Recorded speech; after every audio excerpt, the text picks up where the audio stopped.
Israel ఇరాన్ల మధ్య cease fire కాల్పుల విరమణ అవగాహన కుదిరింది అని ప్రెసిడెంట్ ట్రంప్ ప్రకటించారు. అమెరికా ఈ సీజ్ ఫైర్ మీడియేట్ చేసింది.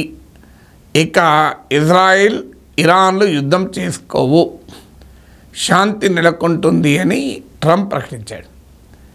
అయితే ట్రంప్ ప్రకటించిన తర్వాత కూడా ఇజ్రాయెల్ ఇరాన్లు పరస్పరం దాడులు చేసుకున్నాయి, పరస్పరం ఆరోపించుకుంటున్నాయి కూడా.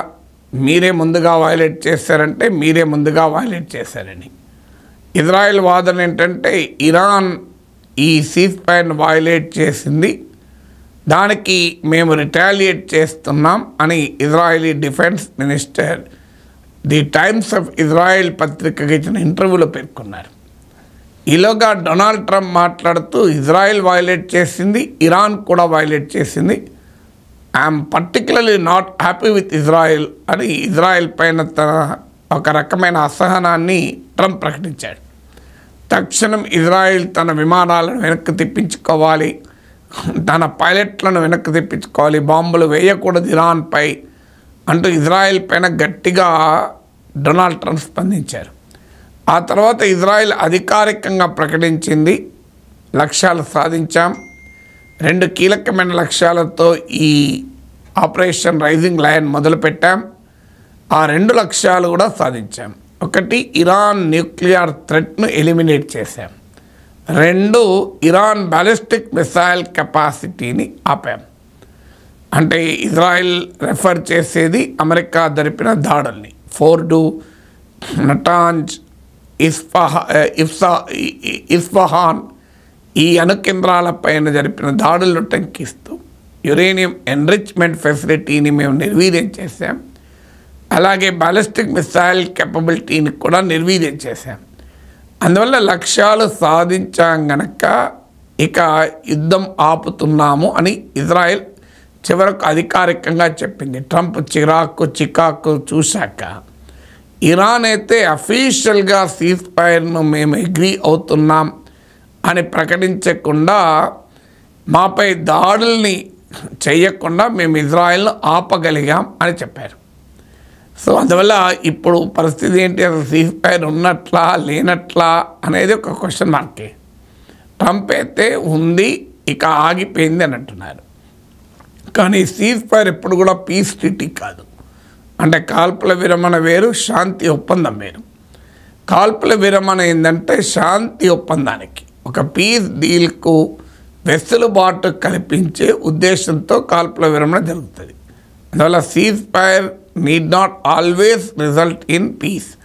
చాలా సందర్భాల్లో సీజ్ ఫైర్ తర్వాత వయలేషన్లు జరిగి మళ్ళీ యుద్ధం మొదలవుతుంది. గాజానే ఇందుకు ఉదాహరణ. హమాస్ ఇజ్రాయిల్ల మధ్య కూడా సీజ్ ఫైర్ కుదిరాక కూడా ఇజ్రాయిల్ యుద్ధాన్ని కొనసాగిస్తోంది ఒక రకంగా. అలాగే ఇజ్రాయిల్ హిజ్బుల్లా మధ్య సీజ్ ఫైర్ ఒప్పందం కుదిరాక కూడా హిజ్బుల్లాపై ఇజ్రాయిల్ దాడులు చేస్తూనే ఉంది. అయితే ఇప్పుడు ఇజ్రాయిల్ ఇరాన్ల మధ్య కుదిరిన సీజ్ ఫైర్ నిలబడుతుందా అనే క్వశ్చన్ ఆటోమేటిక్గా ఉత్పన్నమవుతుంది. ఈ నిలబడకుండా ఉండటానికి కూడా ఫ్యాక్టర్స్ ఉన్నాయి. అంటే సీజ్ ఫైర్ నిలబడకుండా ఉండటానికి ప్రధానమైన ఫ్యాక్టర్ ఇజ్రాయిల్. ఎందుకంటే ఇజ్రాయిల్ ప్రైమ్ మినిస్టర్ నెతన్యాహుకు ఈ యుద్ధం ఆపడం ఇష్టం లేదు.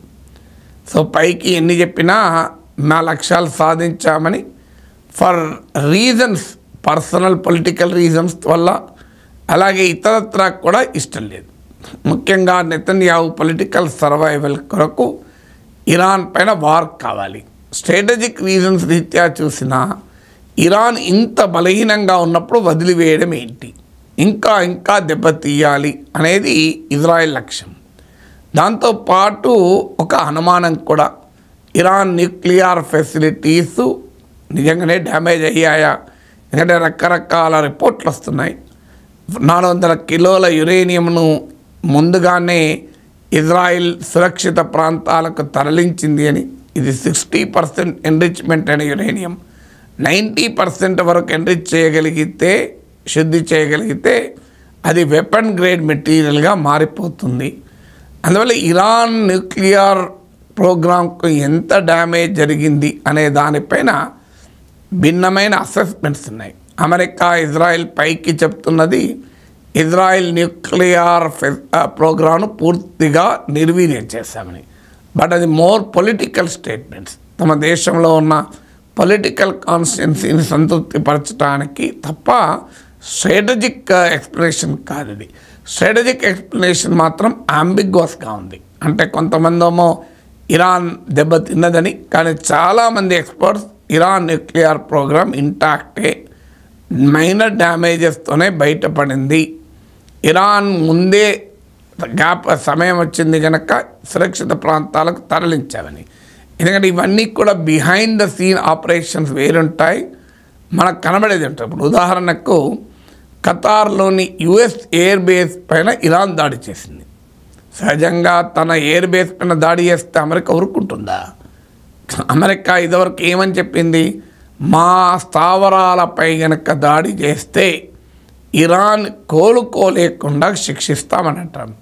కానీ ఏం చేశాడు ట్రంప్, ఖతార్లో ఉన్నటువంటి ఎయిర్ బేస్ మీద దాడి చేశాక సీజ్ ఫైర్ ప్రకటించాడు.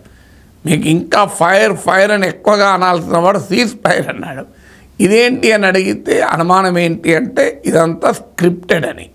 అందుకంటే ఇరాన్ ముందుగానే ఖతార్కు తెలియజేసింది, మేము మీ దగ్గర ఉన్న అమెరికన్ ఎయిర్ బేస్ పైన దాడి చేయబోతున్నామని. ఖతార్కే కాదు, ఈవెన్ అమెరికాకు కూడా బ్యాక్ ఛానల్ డిప్లొమసీలో తెలియజేసింది అని వార్తలు వస్తున్నాయి. అది ఎంత నిజమో చెప్పలేం, కానీ ఖతార్కి ఇన్ఫార్మ్ చేసిందని మాత్రం నిజం. అది ఇరాన్ కూడా ధృవీకరించింది. ఖతార్ చెప్పినాక ఖతార్ యుఎస్కి చెప్పకుండా ఉంటుందా? మా దేశంలోని మీ మిలిటరీ బేస్ పైన ఇరాన్ దాడి చేయబోతుంది అని అసలు ఎవరు చెప్పకపోయినా కూడా మనకు తెలుసు ఈ దాడి జరిగే అవకాశం ఉందని. అందుకే అమెరికా ముందుగానే ఖతార్లోని యుఎస్ ఎయిర్ బేస్ను ఎవాక్యుయేట్ చేసిందని, ఖాళీ చేసిందని. అందుకే మీరు గమనించండి, 10,000 సైనికులు 10,000 సోల్జర్స్ ఉండేటువంటి ఎయిర్ బేస్ పైన దాడి చేస్తే 10,000 ట్రూప్స్ మామూలు విషయం కాదు. ఎక్కడన్నా ప్రాణ నష్టం జరిగిందా? ఆస్తి నష్టం జరిగిందా? అంటే ఇరాన్కు ఒక హానరబుల్ ఎగ్జిట్ అమెరికానే ఇచ్చింది, తన ప్రజలకు తమ మిలిటరీకి చెప్పుకోవటానికి. సో ఈ ముందుగానే వివరణ ఇచ్చింది అనేది, ముందుగానే ఆ అవకాశం ఇచ్చింది అని. సో అందువల్ల ఒక స్క్రిప్ట్ ప్రకారమే ఇది జరుగుతోందని అనుమానం. కానీ ఇజ్రాయెల్కి మాత్రం ఇష్టం లేదు ఈ ఒడంబడిక అని. కానీ ట్రంప్ మాత్రం చాలా గట్టిగా ఉన్నాడు. ఎందుకంటే ట్రంప్ వార్ ఆపాలి అనే, వార్స్ ఆపుతాననే ప్రచారం పైన అధికారంలోకి వచ్చాడు.